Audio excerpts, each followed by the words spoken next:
Yo no sé si en términos cinematográficos se pueda medir lo que el público que asistía al cineclub aprendió del cineclub. En términos de la gente que dirigía el cineclub, creo que fue un paso muy importante en la formación, no solamente en la formación y en el análisis de las películas, sino en la escritura, en la crítica cinematográfica de algunos de nosotros, y también posteriormente para Mayolo y Ospina en la realización.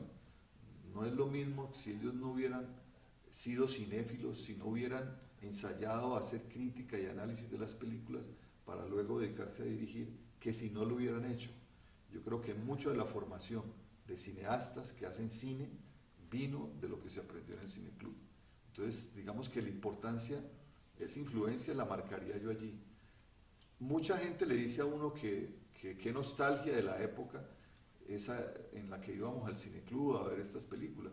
Y es muy probable que, digamos, esa experiencia de vida se valore ahora para esta generación que tuvo esa oportunidad, pero en términos de yo decirte, influyó tanto que pasaron tantas cosas, no soy capaz, porque es muy difícil de medir hasta qué punto fue importante que la gente aprendiera de cine. De hecho, ha habido una tradición cinematográfica en Cali, no solamente en hacer cine, sino de público cinematográfico. Modestia aparte, después de que yo salí del cineclub, de que Andrés murió, el cuartel de mis operaciones pasó al Museo de la Tertulia, y yo ahí tuve la oportunidad de dirigir durante 10 años y de programar y dirigir la sala de cine del Museo de la Tertulia, y creo que esa labor de formación de públicos continúa allí. De manera que para mí hay una perfecta continuidad en los años 70 y en los años 80. Yo abandono la Cinemateca cuando me voy a estudiar al Brasil, pero los últimos años en donde yo trabajé en la Tertulia también era profesor de la Universidad del Valle. Y yo sé que muchos amigos de esa generación valoran mucho tanto lo que hicimos en el Cineclub como lo que después hicimos en la Cinemateca del Museo de la Tertulia.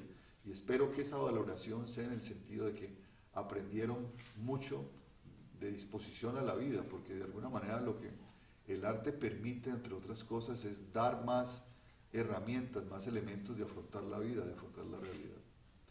Yo creo que el problema de la exhibición comercial de los largometrajes colombianos también pasa porque hay unas reglas de exhibición muy estrictas que están hechas para el cine que viene de afuera, el cine extranjero.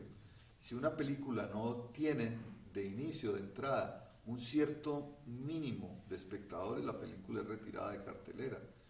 Y hay películas, ya se ha probado, que necesitan un cierto tiempo de maduración, un cierto tiempo de que corra la voz, un cierto tiempo de digestión del público. El ejemplo más claro es Los Hongos, una película reciente de Oscar Navia, Oscar Ruiz Navia. Esa película, cuando pasó comercialmente en los teatros de cine Colombia, pues duró, sí, no sé, unas 2 o 3 semanas, pero luego la sacaron de cartelera porque no estaba cumpliendo con los mínimos de espectadores. Pero la película ha sido reprogramada en otros sitios, salas especiales, la Cinemateca, en donde ha seguido teniendo un buen público. Y de alguna manera uno se da cuenta que hay esa entrada de las películas a la conciencia de los espectadores puede ser más lenta que la rapidez que le pide esas estrictas reglas del comercio a películas que acaban de entrar de cartelera.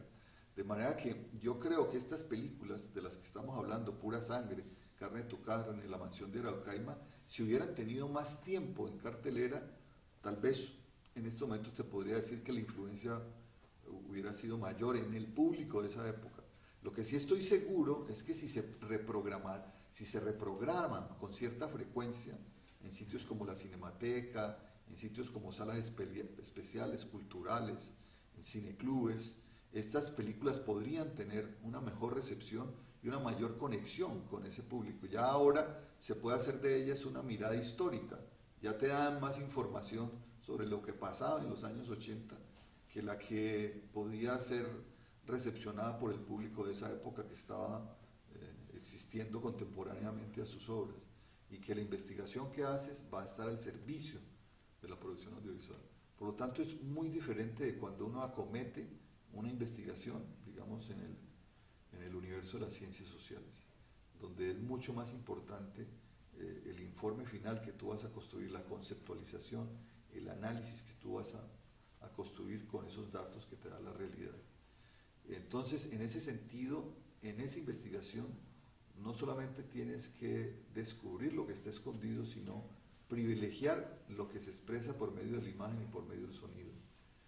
De todo lo que investigues, de todos los datos que consigas, y tú tienes que ver la manera de que eso se exprese audiovisualmente, porque de esa manera va a tener influencia directa en la película que vas a hacer. Y si hay cosas que no son puestas por medio de la expresión de imagen y sonido, van a ser difíciles de llevar a cine, a no ser que se constituyan en un relato. En ese sentido, sí. Otra cosa importante es que usted pueda colocar sus descubrimientos en la investigación a manera de relato. ¿Por qué de relato? Porque todavía sigue siendo una forma que llega mucho al público. El público todavía es apasionado por los relatos en el radio, los relatos en la televisión, los relatos en el cine. Es decir, esas historias pequeñas que tú puedes construir, o grandes, o series de relatos. Pero todavía la forma de relato es importante. De manera que yo diría, de lo que descubras de tu investigación, ya sea por medios de la ciencia, de metodología de las ciencias sociales, destaca lo que te puede ser fuente de un relato bien construido o de relatos bien construidos, y lo que se puede expresar audiovisualmente. Es muy importante que estés pendiente de la parte visual de tus descubrimientos, de cómo lo haces para que se llegue por medio del cine al espectador, y también de la parte sonora, que ya tiene también mucha importancia, en la medida en que el sonido es una de las técnicas que se ha desarrollado más, es cada vez más, digamos, sofisticado, más perfeccionado. El sonido es una de las cosas que evolucionó mucho en las salas de cine. Con el sonido Dolby se superó el estéreo, ya tenemos salidas en toda la sala, y entonces lo sonoro empieza a tener una importancia fundamental. De manera que la realidad que tú investigues, mírala en la medida en que te pueden dar relatos interesantes y en la medida que te puedan dar imágenes y sonidos interesantes. Cuando tú vas a un núcleo social, mira qué música hacen, qué música oyen, qué música es con la que conviven estos personajes que estás investigando, y podrías tener un muy buen retrato, muy buena información, porque tiene que ver directamente con su sensibilidad. Entonces, esto es lo que decía, imagen, sonidos y relatos, eso es lo que tienes que privilegiar. Bueno, muchísimas gracias por aceptar nuestra invitación a participar aquí en Cinegrafos. Con mucho gusto, fue un placer hablarte. Espero que no los haya aburrido.